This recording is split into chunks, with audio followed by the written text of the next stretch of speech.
in the late 90s, when I was sort of coming of age, becoming a person I ultimately was going to be, I remember hearing people playing fantasy. I'm like, nerds. Like, you're doing what?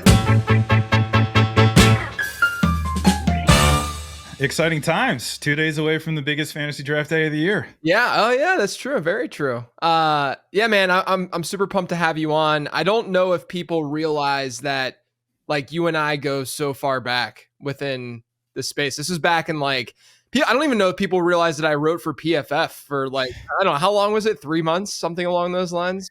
Yeah, it was something like that. Yeah, 3 months. We were like, oh, this JJ knows what he's doing. Let's offer him some money because we actually had a budget, and you turned us down.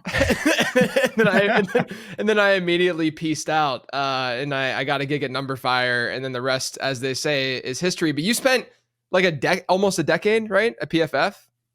It was 2 months short of a decade. That's wild. That is wild. So yeah, you and I have known each other for a while. We got to hook back up a little bit at the Fantasy Football Expo as we do each year. So it's great to see you. Like I said, you've been in the space for a while now. You and I crossed paths so many times. We've done plenty of shows and such together. But just for anyone listening that maybe hasn't listened to your stuff, or at least recently, or doesn't know your journey or who you are as an analyst, how would you describe your approach as an analyst? Like, who are you as an analyst, Jeff Ratcliffe?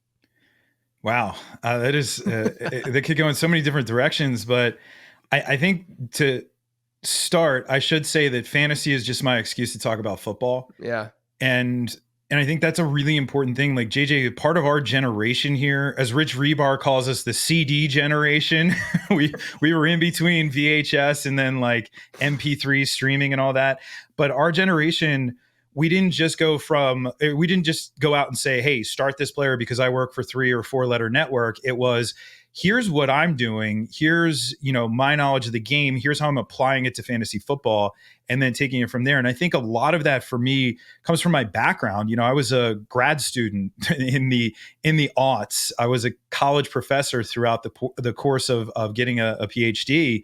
And I played a lot of poker as well. I pretty much did anything I could to procrastinate, and I would talk about hands and walk through the process there. And eventually, poker, obviously the moneymaker boom was over, the whole full tilt thing happened, and I stopped doing that, and I started just lurking in message board forums in fantasy football in 08, 09, started writing a little bit. And then in 2010 it came around that everything is timing. And I reached out to a particular person. He said he had an opportunity, but he had to wait about a month. The opportunity ended up being PFF, and the person was Mike Clay. And, it just couldn't have worked out better. But then even from there, I really had to, work my tail off to get into this thing. And I realized along the way, there were some parallels to what I did as a professor. I was teaching a subject that most people did not give a crap about. They were there for 3 credits, a B+, maybe an A-, and then moving on. And the subject is cultural anthropology. I had to find ways to make it interesting, make it engaging, and make it relatable. And I really tried to do that with football concepts, and maybe even in some of the advanced fantasy concepts, so that anybody can understand these things, anybody can use them, anybody can apply them. And then ultimately, hopefully, they can enjoy football more in the process. There was a great realization that happened to me many years ago.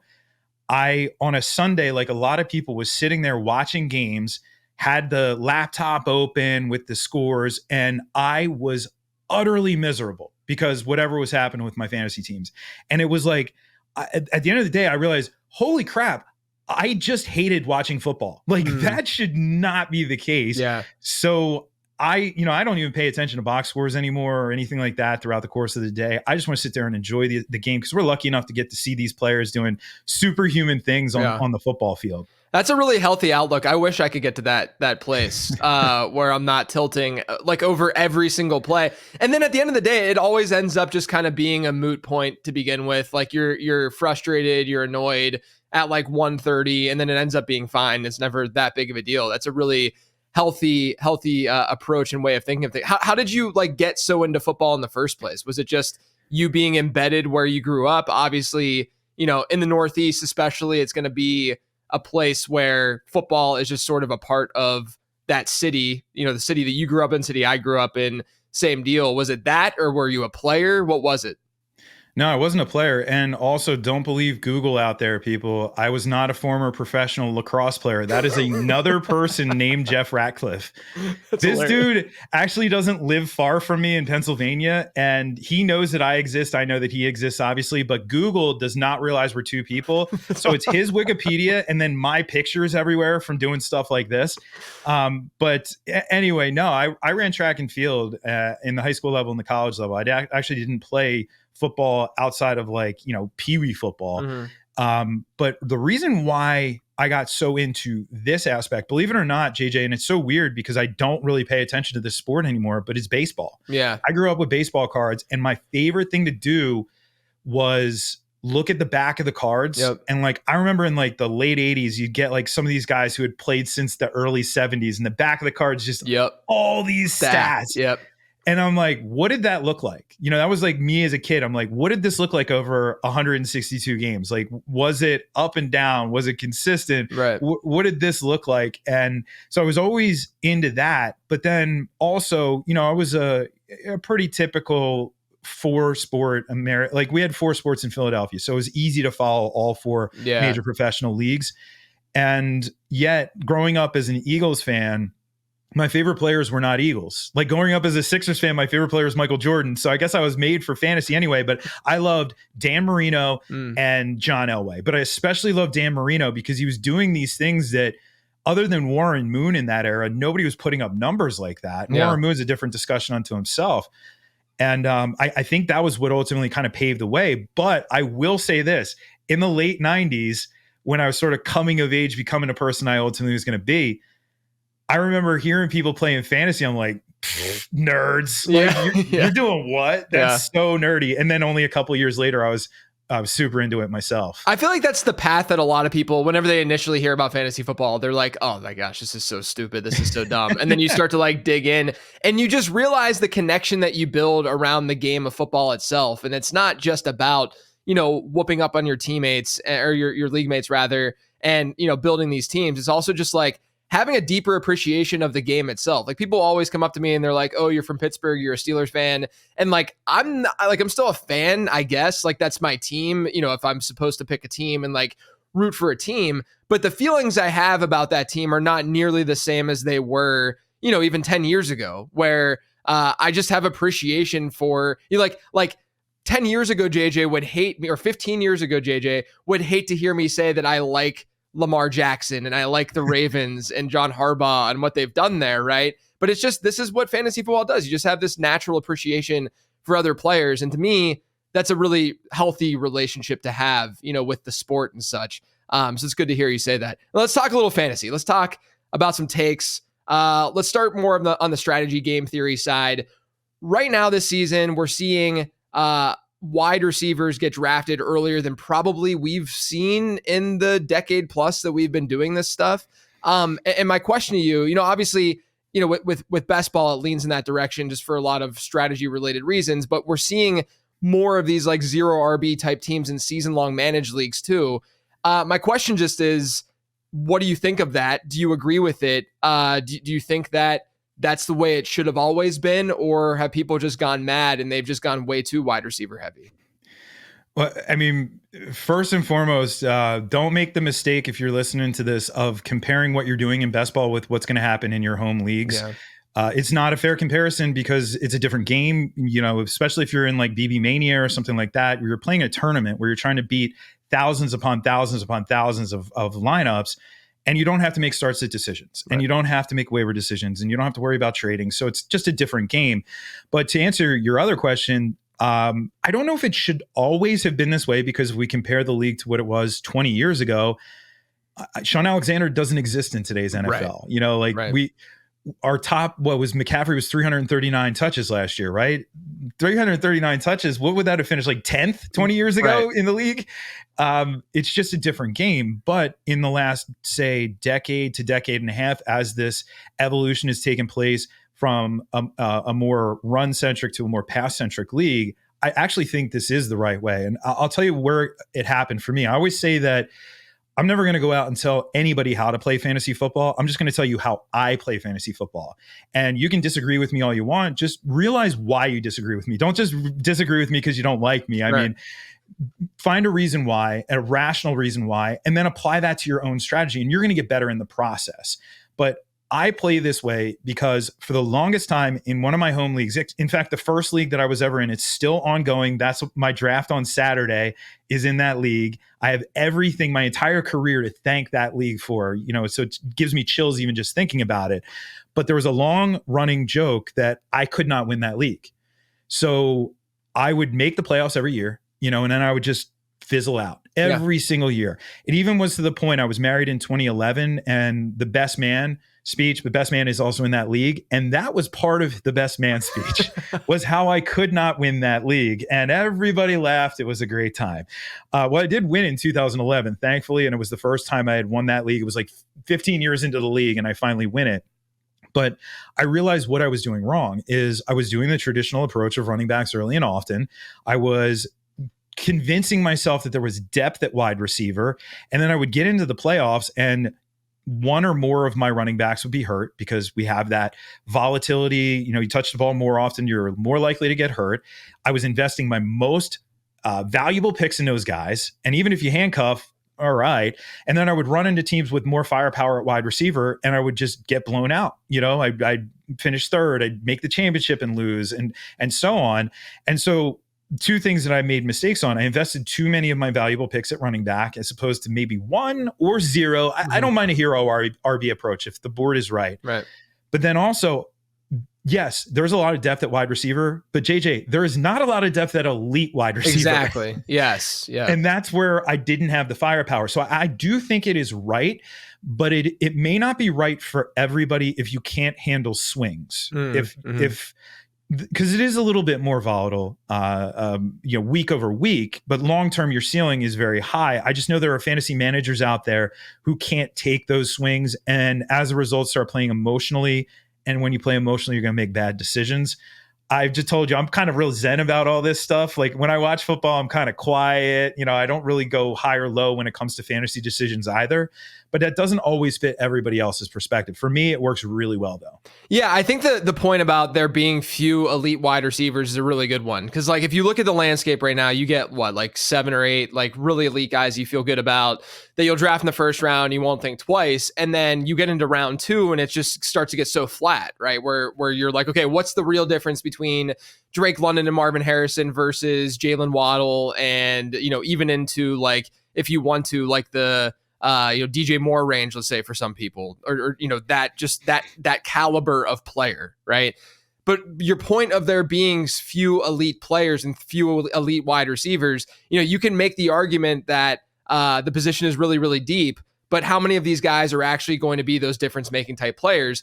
It's becoming similar to what we've seen with running back with these split backfields, where the reason that we feel so good about CMC, Bijan Robinson, Breece Hall is because they're unicorns. We just don't have, they're literally the 3 guys that we can project. There's going to probably be another guy that steps up, hopefully this season, that maybe gets to that range in terms of volume that we're, maybe it's an Isaiah Pacheco, or maybe Kyron Williams does see the workload that people, that he saw last year, whatever. Like we might, or maybe it's Travis Etienne. We might see one of these guys like step up and be that true bell cow. Sure. But from a projectable volume standpoint, it's like, those are the guys. Those are the elite guys that we can confidently draft. It feels similar with these wide receivers where it might feel kind of deep, because to me, running back actually feels kind of deep from the standpoint of, getting a Chase Brown, Tajay Spears, in these split backfields later, or a, just whoever, name your middle round running back. Like those kinds of players didn't necessarily exist back when we were talking about, because a lot of those backfields ended up being just bell cow backfields, right? And so we're in this really weird place where somehow JJ Zacharyson is way more okay with drafting quarterbacks earlier, right? Because there is this like drop with these elite wide receivers and elite running backs to where you just feel a little bit more, you're like, okay, what else am I going to spend this on? Or elite tight ends, right? What else am I going to spend this on? But along those lines, do you think there is any validity to going with a running back approach? This has been one of the top questions that I've been asked all offseason. going running back, maybe you are in the front half of the draft and you're able to get one of those big three. Would you be okay with going running back then in the second round, or are you afraid that you're just going to fall behind at wide receiver, or you're going to at least lose your opportunity of throwing the right darts at those potential elite wide receivers? For me, I look at drafts in terms of making up ground on opponents, and I feel like it is really difficult to make up ground on your opponent at wide receiver. The easiest position I still think is quarterback. You still can get away with those late round approaches that you are so closely associated with. Running back, I can make up ground. So for me, I would not be looking to go running back. I know in that, when you get out of the running back dead zone period, there are those guys, you just mentioned a couple of them, who they offer some bang for the buck. And they're also one backfield mate injury away from an even larger workload, because, in both of those backfields, you talk about whether it's Cincinnati, whether it's Tennessee, the number 3/number 4, I'm not really convinced. Like Travion Williams, shout out Travion Williams. He's been in the NFL for seemingly 25 years at this point. For real. But now Chris Evans out, out for the season. That sucks. It's weird with Haskins and Chestnut in the Tennessee backfield. So all of a sudden, whether it's Spears or Chase Brown, I mean, with the juice that those guys offer too, a lot of ROI potential. So, but I want to go back to something I said earlier. That's what works for me. If you're listening to this right now and you're like, no, I'm totally comfortable if I got Bijan at pick 4 and then I come back around and whoever's there, whatever running back you're looking at, Kyron or whoever, cool. If that works for you, then do it.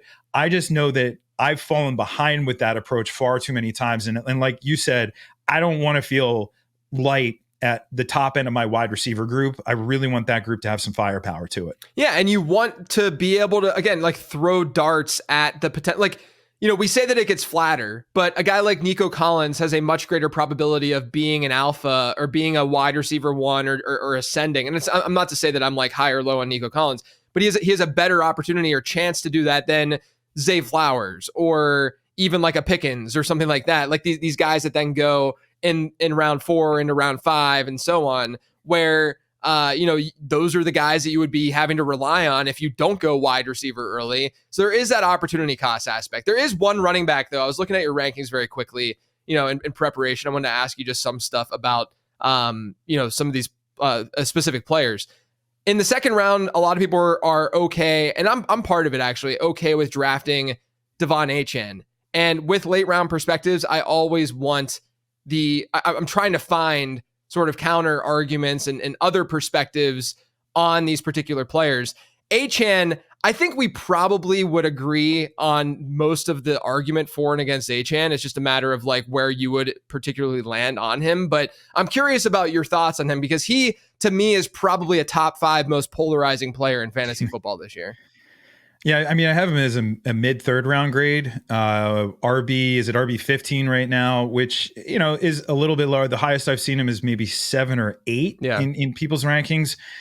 There's a couple things. I mean, first and foremost, when you look at the size profile, does he profile as anything more than an 8 to 12 touch a game type of player? I would love to say he's 10 to 15, and I'd love to be proven wrong on that by Mike McDaniel with his awesome new look, by the way. It's great. Yeah. It's pretty epic. I mean, Miami Mike, I'm here for that. But that's the concern. He being Mike McDaniel has noted in the offseason that the backfield is still led by Raheem Mostert. And I realize he's up there in age a little bit, but he's still going to be used. And then they also drafted Jalen Wright, who I think he's probably closer to Mostert than he is to Achane. I know a lot of people are looking at him as an Achane, but Mostert's not the biggest guy either. And they're all fast. But I'm not convinced there's enough touches there. And I'm also not convinced that you can keep up historically insane levels of efficiency. I still love him, but when I'm looking at one of those running backs, especially a top 12 guy, I even struggle with this with Jahmyr Gibbs a little bit, but there's more volume at least there for him.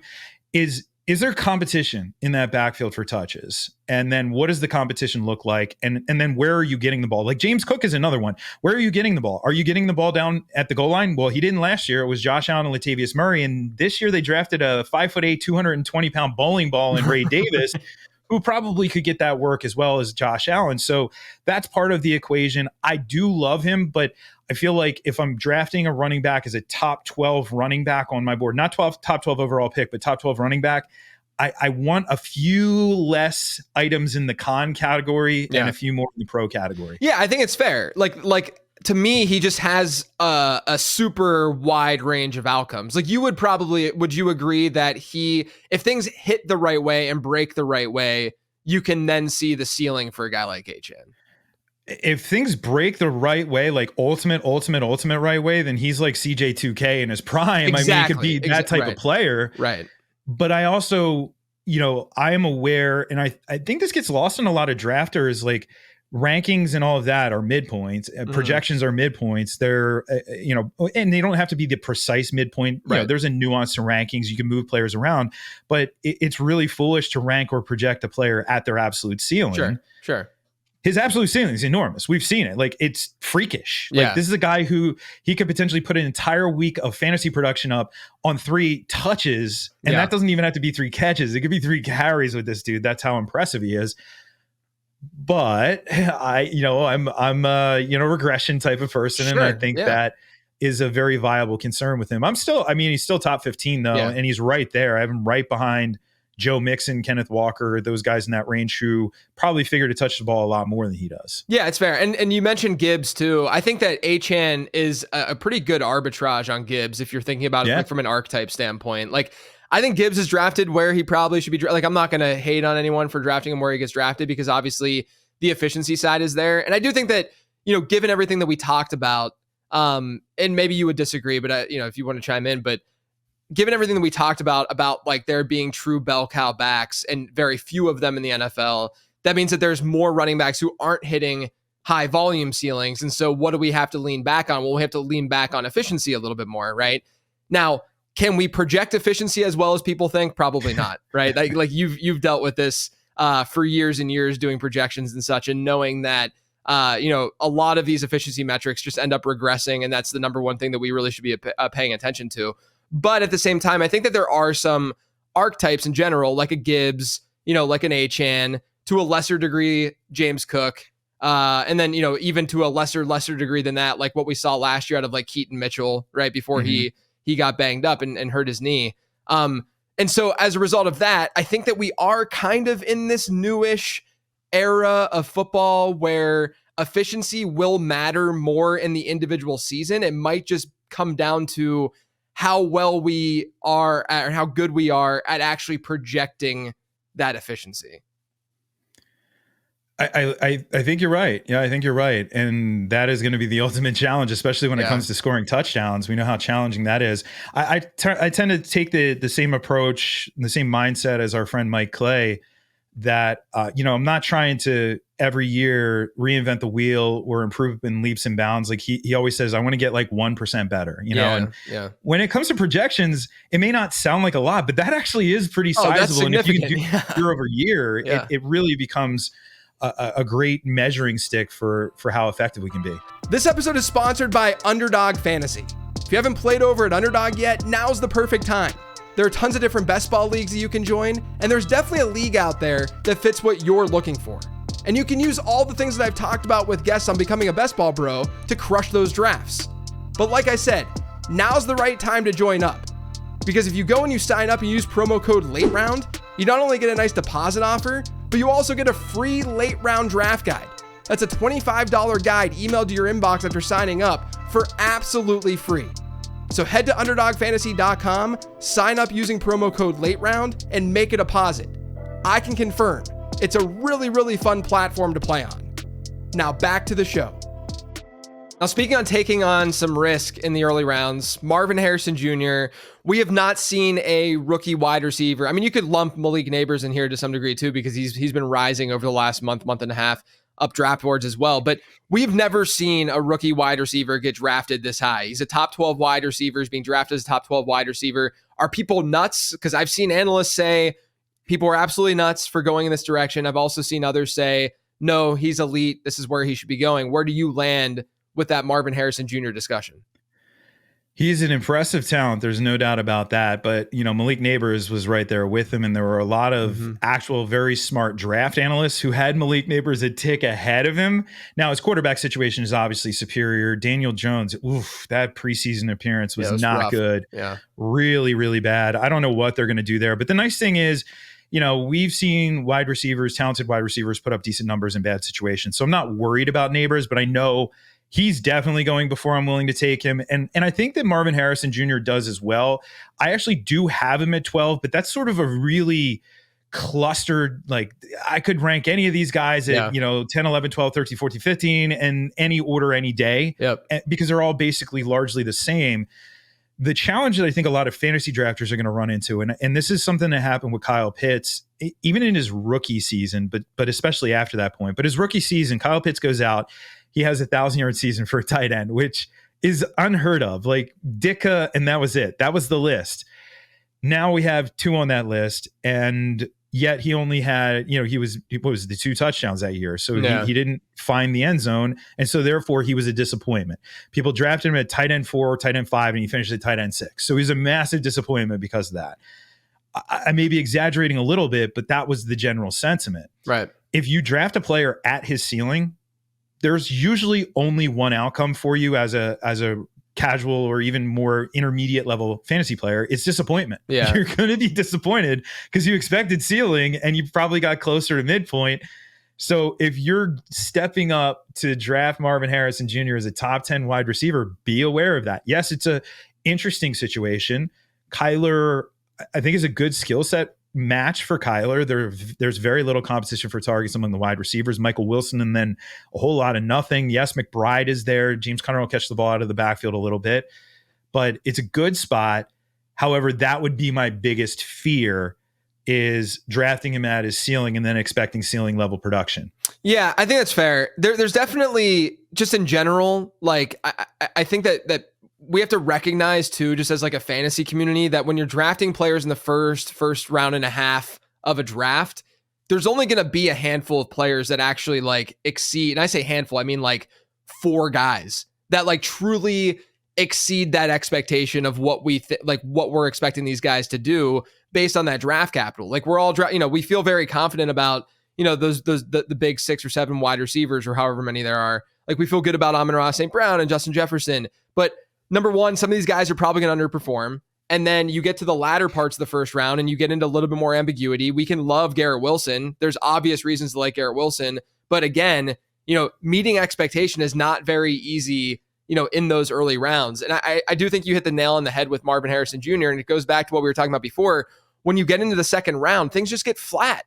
Like it's just a very flat range. And it just goes to show that the front half of your draft, usually this is the case. I mean, getting the 101, people always ask what draft slot is best. It's usually just get the first pick in the draft or get an early pick in the draft, right? Instead of getting at the tail end.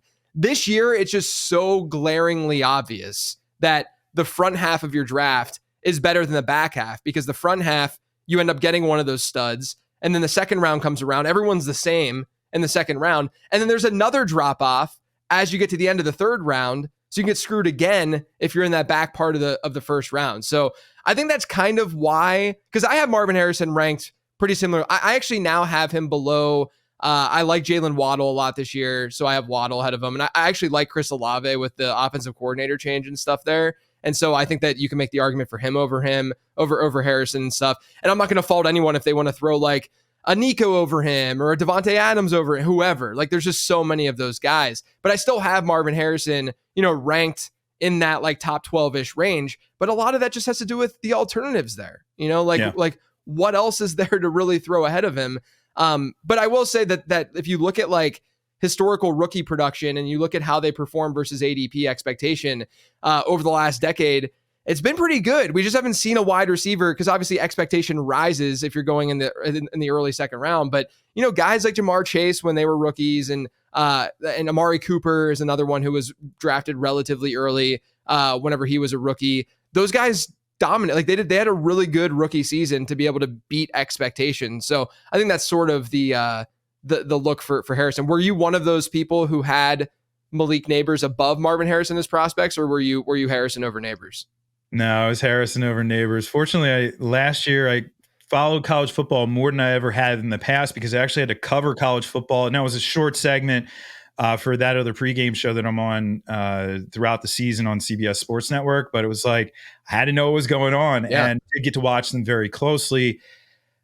They're both very good, and so is Roma Dunte for that matter. Very good.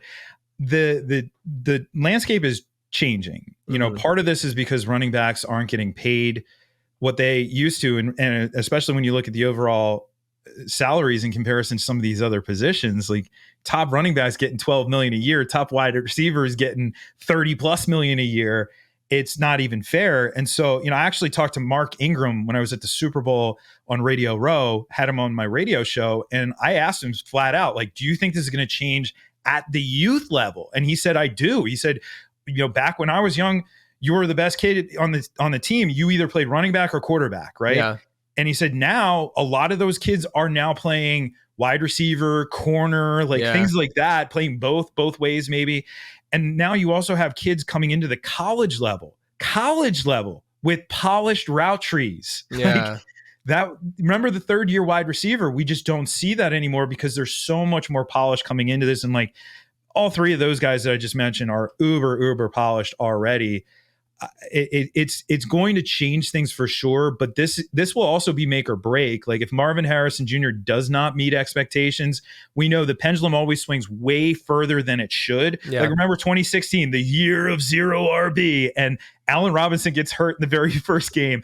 DeAndre Hopkins has a down season. Overall passing was down across the league, and the reaction was back to RB centric in 2017. Yep.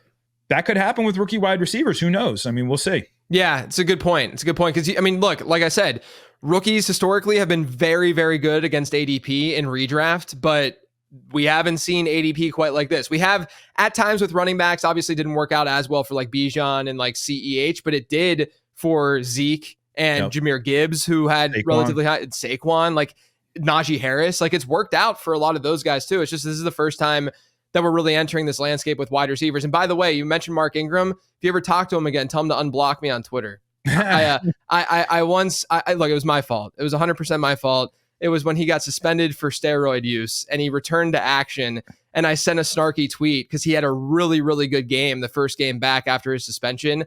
And I sent a tweet out that said something along the lines of Mark Ingram's running like he just came out just got done using steroids. So it was a necessary block. I deserved it. I deserved that to Kevin Mutombo for that one for sure. So all right, so we talked about this a little bit with the backfields with like Tennessee and Cincinnati. I want to ask you about Pittsburgh as well because I'm always advocating, and this is just based on my research and stuff, what I call people to target in the middle rounds, what I call ambiguous backfields. So backfields where you get multiple middle round running backs from the same backfield. People want to avoid them because of the uncertainty, but really those are the kinds of the kind of backfields that you want to go after because of the uncertainty. That's why their prices are lower than otherwise would be. So we have three that I think are the most intriguing from an ambiguity standpoint. You have Tennessee, Pittsburgh, and Cincinnati. I want to ask you, out of those three backfields at cost, so, you know, you have different ADPs for these guys. You know, they're not really drastically different, I'd say, from like one player to the next. So this really could just be who do you like more, period, out of these backfields. But give me the player from these backfields that you would prefer. And maybe some of these backfields you're like, I'm just throwing darts evenly across my drafts. I think Tennessee is the evenly. If I was to say of those, and that's based on my best ball portfolio, it's kind of been whoever's there, I'll take. And I just want one of them. I don't want both of them. I don't want to do that. You know, what's the argument that people say, I want to lock up all the points in the background. No, you just created yourself a weekly conundrum. It's a floor, not a ceiling play. Exactly. Yeah. So I don't mind either. I mean, Tony Pollard, the volume was great last year. It's just he was exceedingly inefficient at the goal line. Spears is explosive. So, I mean, maybe he gives you a little bit more of a ceiling, maybe a tiny higher floor for Pollard, but we could see a legit 50-50, like no change, like they're playing the same role. They're just rotating in the role.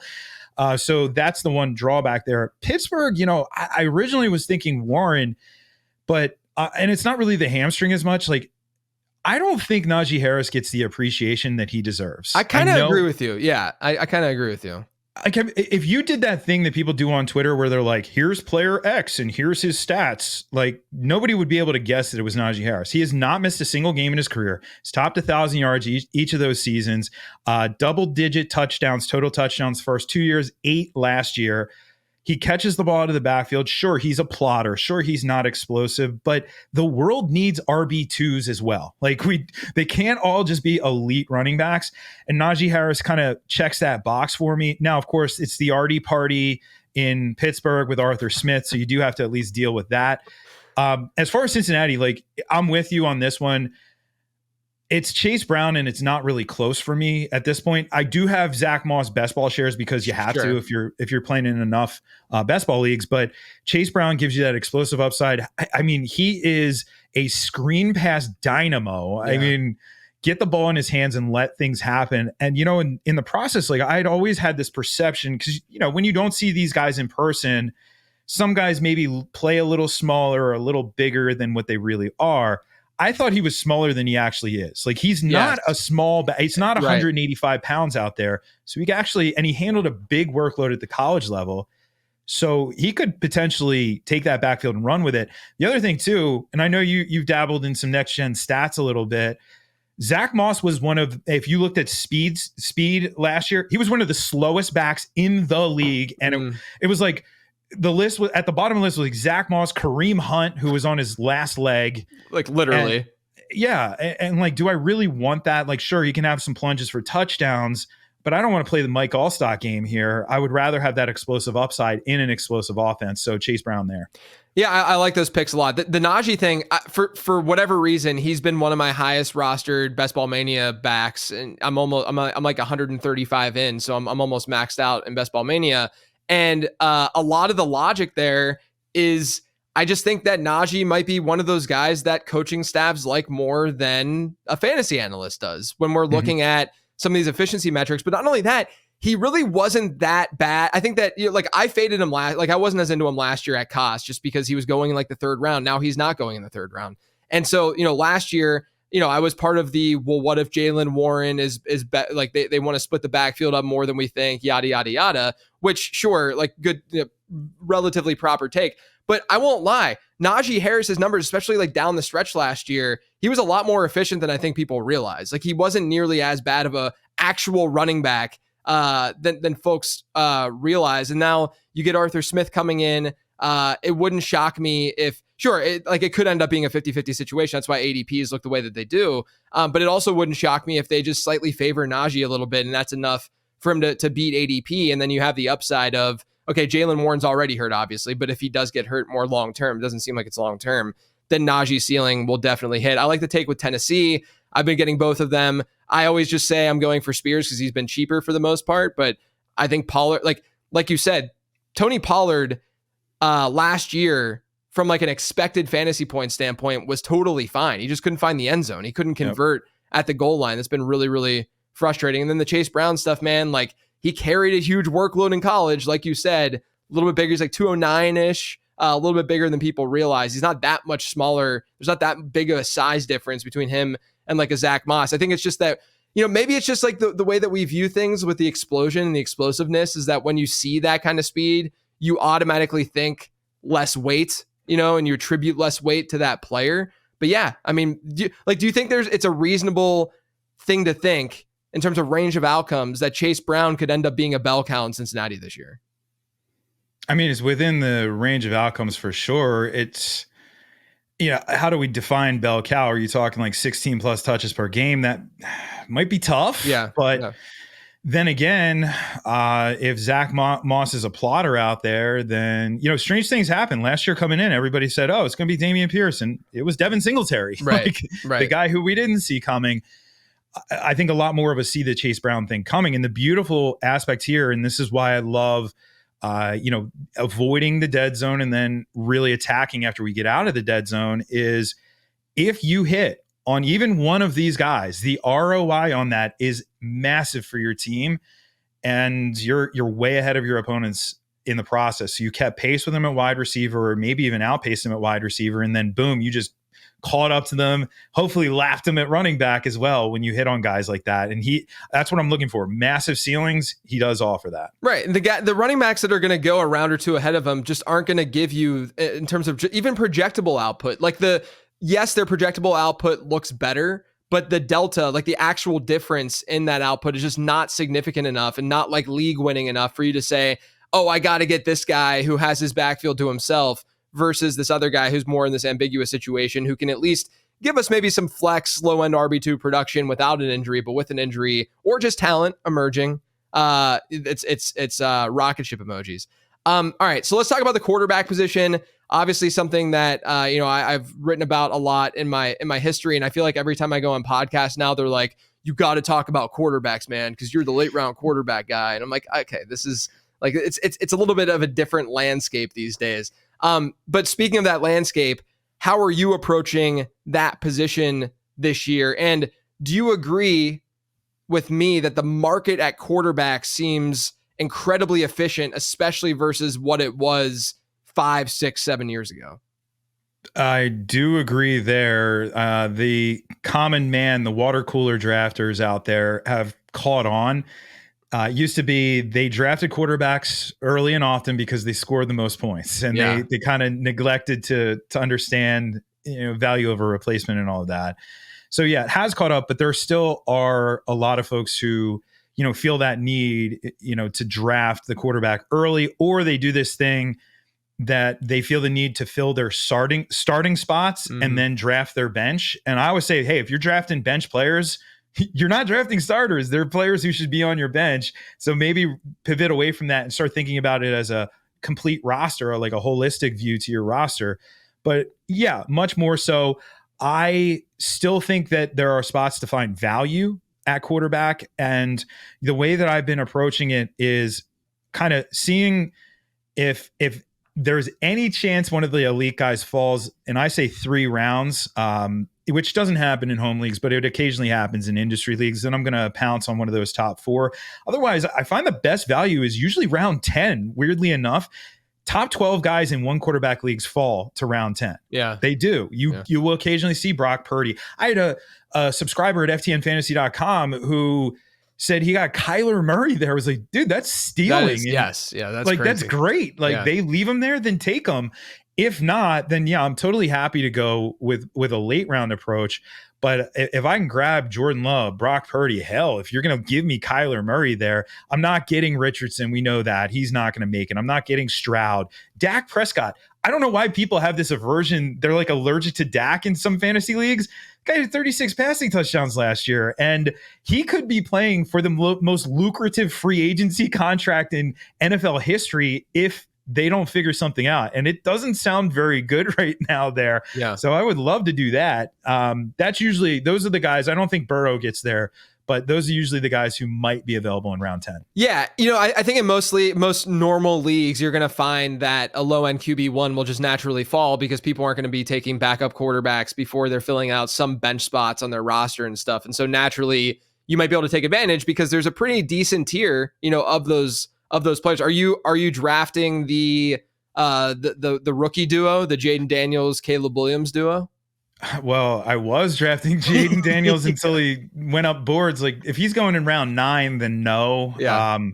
Caleb still hangs around a little bit longer, and I'd be totally fine with him if the other guys dried up. Purdy, Love, all those guys at the back end of the QB1s. Totally fine with Caleb Williams.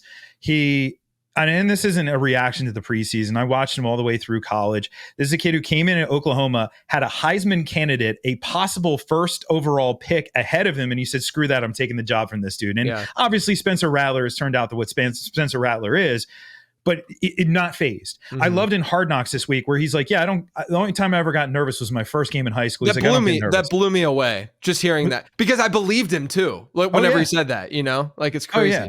100%.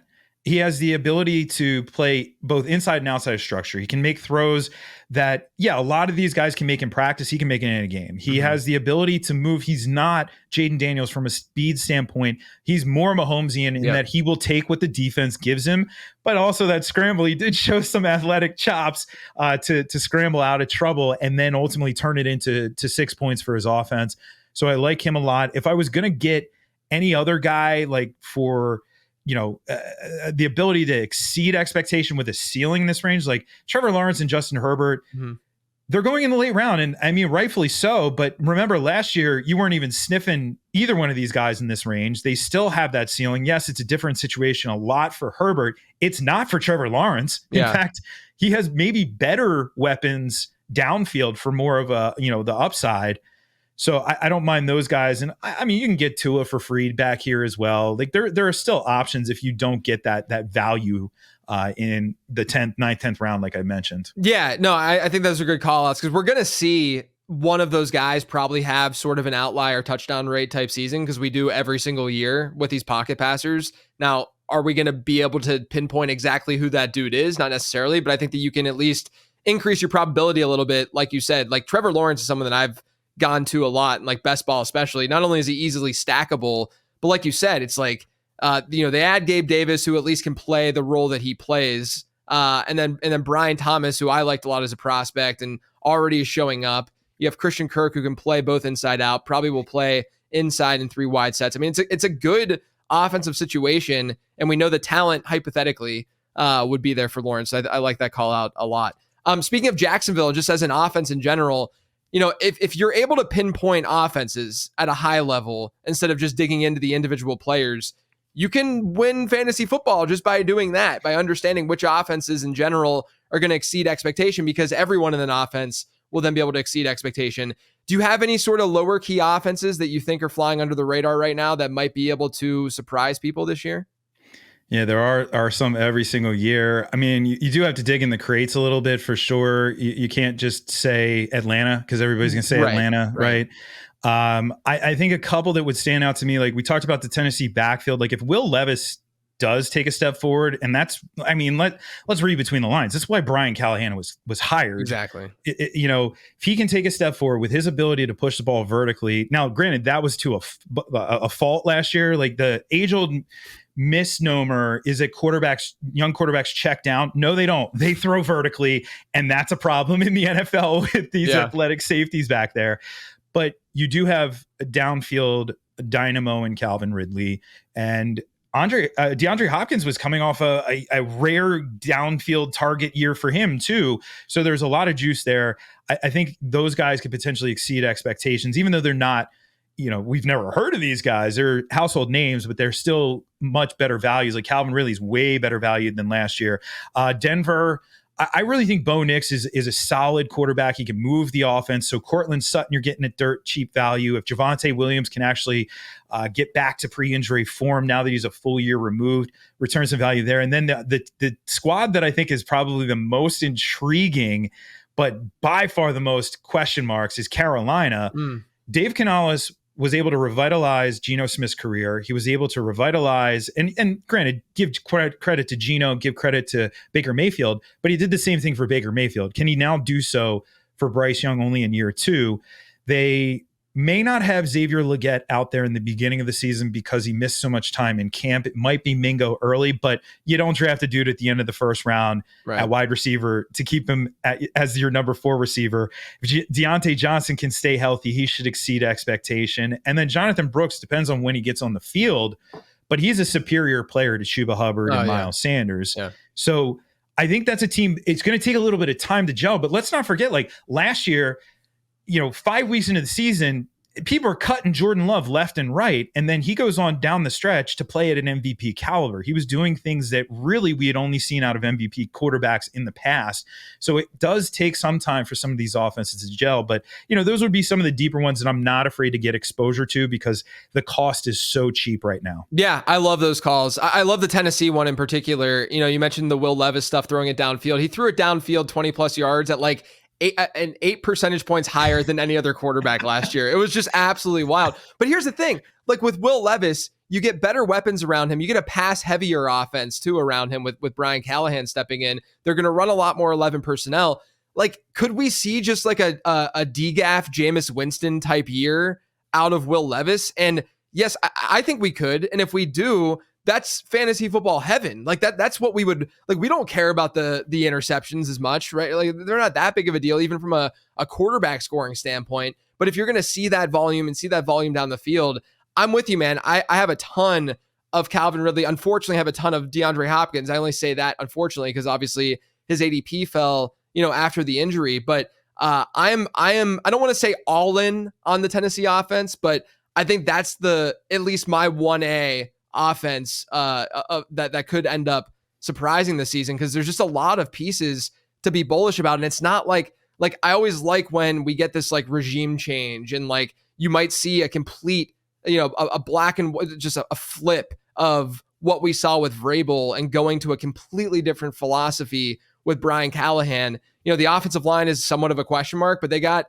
Callahan to coach the offensive line too, which I think could be a really, really big boom. So I'm with you. I like that call out a ton. All right. Before I let you go, Jeff, give me 2 of your favorite double-digit round picks for fantasy football this season.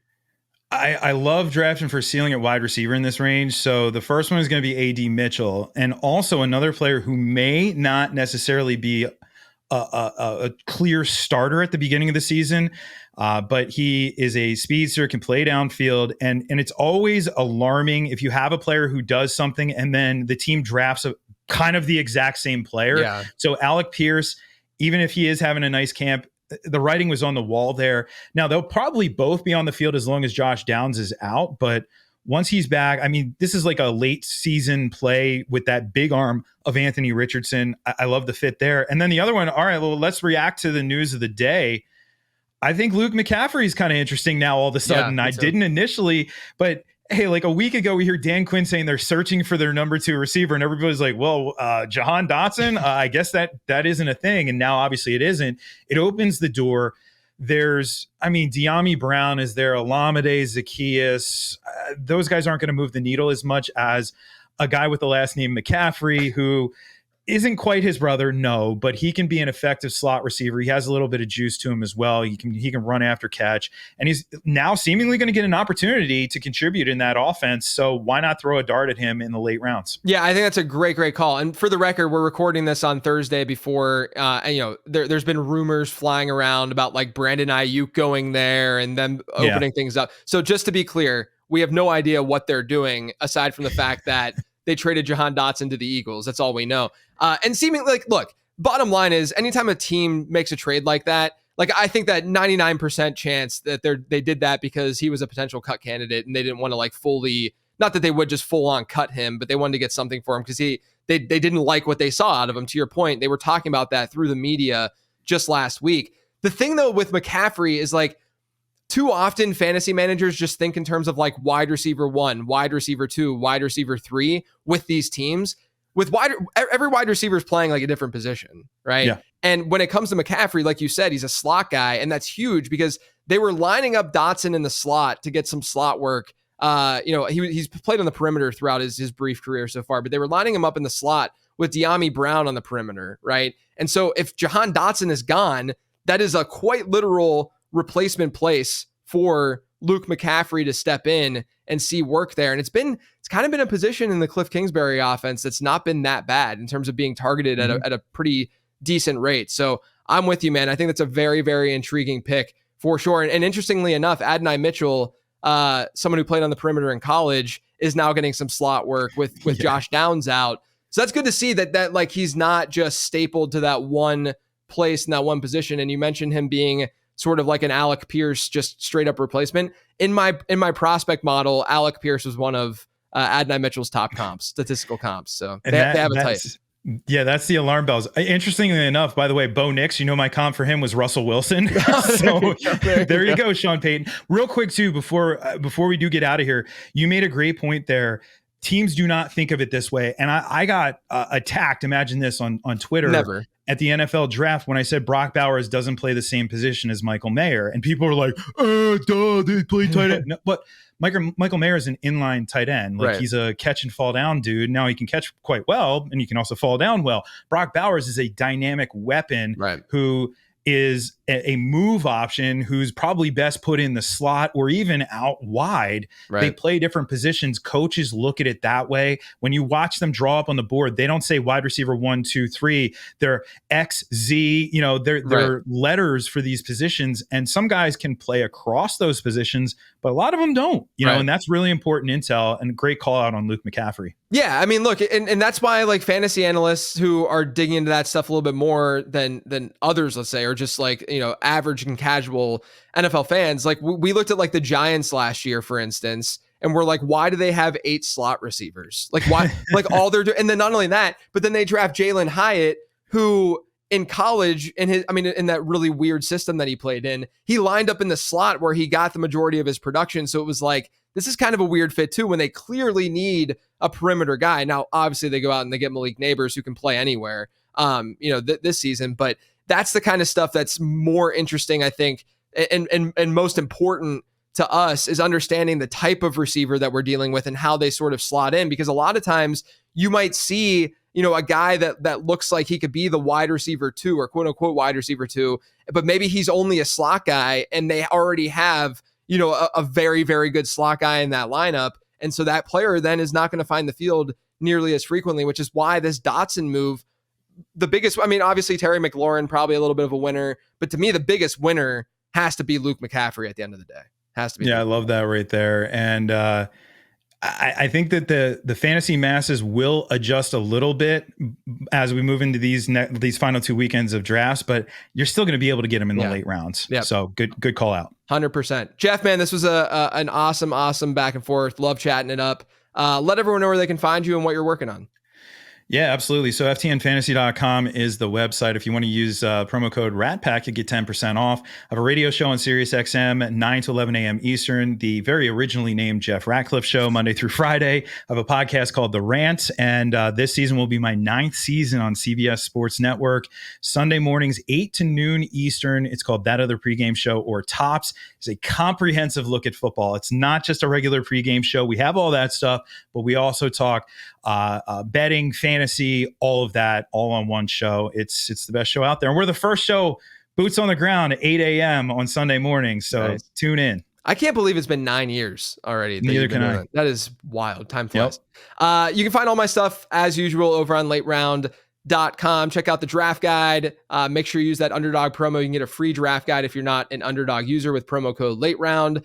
Otherwise, everyone, good luck this weekend in your drafts. And as always, thanks for tuning in.